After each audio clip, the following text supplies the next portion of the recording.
Amis Gémeaux, bonjour à vous toutes et à vous tous. J'espère que vous allez toutes et tous très très bien, que vous êtes en pleine forme, que tout va bien pour vous. On se retrouve aujourd'hui pour aller voir ensemble votre roue astrologique zodiacale de l'année 2024. On va aller donc explorer les 12 maisons astrologiques et les thèmes qui y sont associés, voir qu'est-ce qui se joue en vous et pour vous cette année. Vous aurez en fin de vidéo cette playlist pour aller consulter votre signe ascendant lunaire vénusien pour plus de compléments d'informations. Et puis vous aurez également la playlist des prévisions semestrielles, premier semestre 2024. On n'oublie pas par avance de liker, commenter, partager et s'abonner si ce n'est pas déjà fait, tout simplement pour me soutenir et soutenir la chaîne et continuer, me permettre de continuer cette belle aventure qui est de vous délivrer des messages tout au long de l'année. Donc merci par avance du fond du cœur. Tout de suite, je procède au tirage et sans tarder à la lecture de celui-ci. Maison 1, la maison de nos amis les béliers. Votre personnalité, votre vitalité, l'image que vous allez aussi renvoyer aux autres cette année. Ok, l'arcane 13, l'arcane sans nom, la mort, la transformation, la carte de nos amis les scorpions. Eh bien, ici, on nous dit que cette année, pour vous, c'est une grosse année, une année de transformation. Même aux yeux des autres, vous allez apparaître transformé. Vous allez être aussi dans une phase de grande libération au niveau de votre vitalité. Il y a vraiment une profonde transformation et transmutation qui se joue en vous cette année. D'accord ? Vous allez, entre guillemets, fondamentalement changer et vous allez apparaître changé et transformé aux yeux des autres. Au niveau de la maison 2, la maison de nos amis les taureaux, donc tout ce qui va être vos possessions et ce que vous avez, donc ce qui vous sécurise ou ce qui va vous manquer, au niveau de tout ce qui est matériel et financier. L'impératrice, ok. Ça nous parle de fertilité, de créativité, de féminité, d'abondance, mais également de beauté. Alors, plutôt positif dans ce domaine-là, dans le sens où vous allez avoir de l'abondance, vous n'allez pas manquer cette année. Vous allez même être dans la gestation. La gestation de choses pour le futur. Ça peut nous parler, par exemple, de gestation d'intérêt par rapport à des contrats de placement ou de choses comme ça. C'est-à-dire que vous n'allez pas obtenir cette année peut-être du rendement, mais c'est en gestation pour les années futures. Ça nous parle de créativité aussi dans vos possessions. Alors peut-être vous allez par exemple, si vous êtes propriétaire, refaire des choses de façon nouvelle dans votre logement par exemple, des choses comme ça. Ça nous parle aussi d'abondance et de beauté, donc je vous dirais que dans ces domaines de possession, tout va bien au niveau de vos biens matériels et financiers. Au niveau de la maison 3, donc votre maison, amis Gémeaux, tout ce qui va être communication, façon de communiquer, et puis l'exploration intellectuelle, vous avez...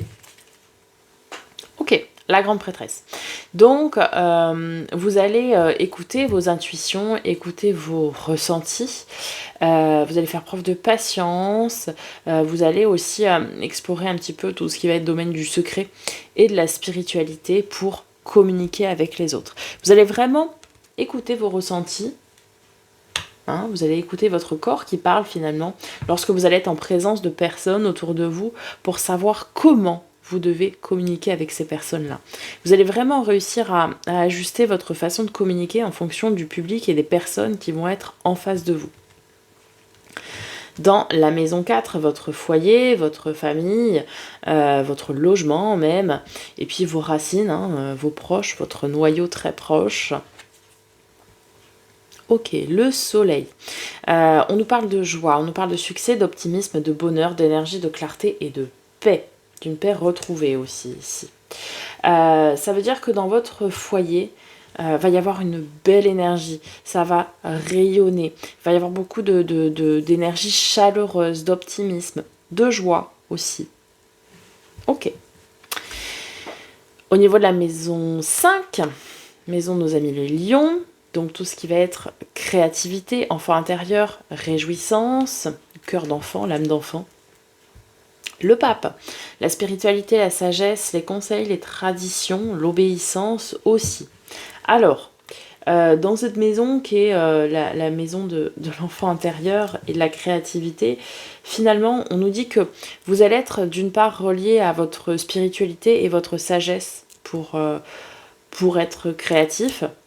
Et puis vous allez écouter, si je puis dire, les conseils de votre âme d'enfant. Pourquoi ? Parce que le pape, c'est la carte des conseils. Hein. Forcément, ce sont des conseils plutôt spirituels, mais c'est la carte des conseils. Et comme elle est en maison 5, vous allez écouter votre âme d'enfant, qui sera votre meilleure conseillère, si je puis dire. Vous allez écouter ce dont vous allez avoir envie, votre insouciance. En maison 6, maison de nos amis les vierges, vos habitudes, votre train-train quotidien et votre bien-être d'un point de vue général. Ok, l'empereur, ça nous parle d'autorité, de pouvoir, de droiture, ça nous parle de responsabilité, de stabilité. Donc ici, finalement, dans votre train-train quotidien, tout va être stable. Rien ne va changer, tout va rester droit, carré. Il n'y aura pas de changement majeur dans cette maison-là. Il y aura vraiment un équilibre. D'accord ? Que ce soit pour votre bien-être, votre travail quotidien, vos habitudes, votre routine en quelque sorte, eh bien, rien ne change. Tout reste carré, tout reste stable. Vous faites face à vos responsabilités du quotidien, etc. En maison 7, la maison de nos amis les balances, donc tout ce qui va être relation, partenariat, le couple même. Vous avez le monde, l'accomplissement, la plénitude, la réussite, le bonheur, aussi une fin de cycle. Peut-être ici, vous êtes arrivé en phase d'accomplissement, d'apogée, entre guillemets, et puis vous êtes prêt à entamer un nouveau chapitre de votre vie, probablement l'année prochaine pour le coup. Là, vous êtes vraiment sur c'est la dernière arcane majeure, donc vous êtes vraiment sur la dernière marche quant à vos relations. Vous êtes bien, vous êtes accompli dans le domaine relationnel, vous êtes en phase de plénitude. Donc soit dans votre couple ou dans vos tout types de relations, vous êtes accompli et vous êtes bien. Vous vivez vos relations pleinement et sereinement. Vraiment, entre ce noyau familial ici, on avait le foyer, la famille, et là le monde, on est très très bien dans le domaine relationnel. On viendra compléter avec la maison 11, qui est l'interaction sociale, mais dans ce domaine-là, pour moi, tout va bien, tout rayonne. En maison 8, la maison des épreuves, la maison des difficultés, des grandes transformations, puisque ce sont nos amis les scorpions, vous avez la lune, l'inconscient, des secrets, les rêves, l'imagination. Bon, alors, on peut avoir des secrets qui vont être révélés, qui vont être mis en lumière, qui vont être mis au grand jour. Ici, finalement, dans cette maison, qui est la maison des transformations et des épreuves, comme je le disais, ça va être plus intérieur, votre transformation, puisque ça nous parle de l'inconscient, la lune, c'est l'inconscient, c'est tout ce qui se joue en nous, à l'intérieur de nous. C'est l'intuition et c'est l'inconscient. Donc,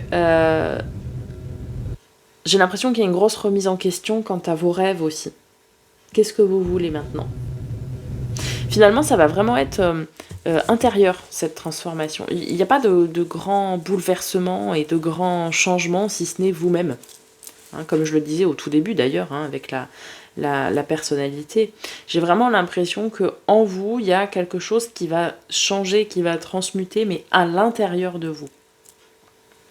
En maison 9, la maison de nos amis les Sagittaires, les connaissances, le savoir, la spiritualité et l'apprentissage. Vous avez le pendu, ouais. Une nouvelle façon de voir les choses, hein. Une nouvelle façon d'appréhender les choses. Le pendu, c'est le lâcher-prise, c'est garder la foi, c'est l'attente, c'est aussi la carte des sacrifices et la gestation, la prévoyance. Mais c'est une nouvelle façon de voir les choses. C'est-à-dire que dans vos manières d'apprendre, dans vos manières d'apprendre du nouveau savoir et des nouvelles connaissances, vous allez voir les choses différemment. Et puis vous allez... peut-être pour certains arrêter le sacrifice aussi, ça peut nous parler de ça. C'est-à-dire que dans votre propre savoir intérieur, entre guillemets, vous allez lâcher prise. C'est-à-dire que vos expériences passées vont, comme tout le monde, hein, vous apporter beaucoup de savoir cette année. Et vous allez utiliser ce que vous avez traversé les années précédentes pour voir les choses différemment. Vous allez apprendre des nouvelles choses, notamment au niveau spirituel plutôt, développement spirituel, pardon. Vous allez prendre conscience qu'un certain sacrifice est terminé aussi, on nous dit. Ok, en maison 10, tout ce qui va être pro, donc travail forcément, travail, statut social, réussite, ambition, réputation aussi, ou le travail intérieur si vous ne travaillez pas. C'est l'arcane majeur du Capricorne, donc de ceux qui régissent cette maison-là. Donc ça c'est très très bien, parce que ça veut dire que ça va être une dimension très forte pour vous. Donc au niveau du diable, c'est la vitalité, l'ardeur, les plaisirs, le matérialisme, l'ego et la gloire. Donc je dirais qu'au niveau du travail, pour vous cette année, va y avoir de belles réussites. Ok, va y avoir de belles réussites, on va être sur un moment de gloire même au travail pour certains. On va être dans alors le matérialisme. Attention quand même à ne pas avoir les dents trop longues, je dirais pour certaines d'entre vous. Attention à ne pas vouloir écraser les autres. Certains vont tout simplement prendre du plaisir au travail, c'est-à-dire à faire ce que vous faites. Et ça, c'est très bien aussi. En maison 11, maison du Verseau, les relations, les interactions sociales, les relations, les partenariats, le jugement. Renaissance, lucidité, éveil ou réveil spirituel, les vocations, les inspirations. Donc ça c'est très bien parce que vous avez quand même de très belles cartes hein, dans tout ce qui va être domaine relationnel. Là on avait par rapport au foyer et la famille le 19, le soleil. Vous aviez en maison 7 les relations, les partenariats, le couple, le monde. Et là vous avez le jugement. Vous avez les 3 plus belles cartes hein, dans ces domaines qui sont liés aux relations et à la vie sociale. Ça veut dire que vous êtes bien. Il y a un entourage où vous êtes entouré des bonnes personnes qui vous portent et qui vous permettent de vous accomplir. Vraiment. Au niveau relationnel, c'est très rayonnant. Vous êtes entouré soit par votre partenaire de vie, soit dans votre famille, soit dans vos amis vraiment les plus proches, votre famille d'âme finalement. Vous êtes très bien entouré, très bien porté pour être en pleine phase d'expansion pour vous-même aussi. Parce que comme on a vu que vous étiez en phase de transformation intérieure, eh bien c'est votre noyau dur, c'est vraiment votre cercle le plus proche et le plus intime qui va vous aider à vous transformer. Et enfin, maison 12, la maison de nos amis les poissons, l'inconscient, les secrets, le mystique, mais aussi la santé, vous avez l'ermite. Ok, l'ermite, ça nous parle d'introspection, de patience, de sagesse, de solitude et de quête spirituelle. Je vous l'ai dit, hein, il y a vraiment une profonde transformation intérieure qui se joue en vous. On avait vu ici dans la carte dans la maison de la transformation, la maison 8, on avait vu que c'était inconscient et que c'était vos rêves. C'est vraiment pour vous une quête spirituelle qui se joue cette année, c'est-à-dire qu'est-ce que je veux aller chercher, qu'est-ce que je veux transformer, qu'est-ce que je veux apporter à ce monde. J'ai vraiment aussi cette idée de vocation pour certains et certaines d'entre vous. Au niveau relation, tout rayonne, tout va bien. Vous êtes en pleine phase d'accomplissement. Si vous êtes célibataire, vous allez peut-être trouver le grand amour ici. Si vous êtes déjà en couple, tout va bien, pas de souci. J'ai vraiment un très, très beau rayonnement relationnel. Au niveau professionnel, pas de changement, tout va bien.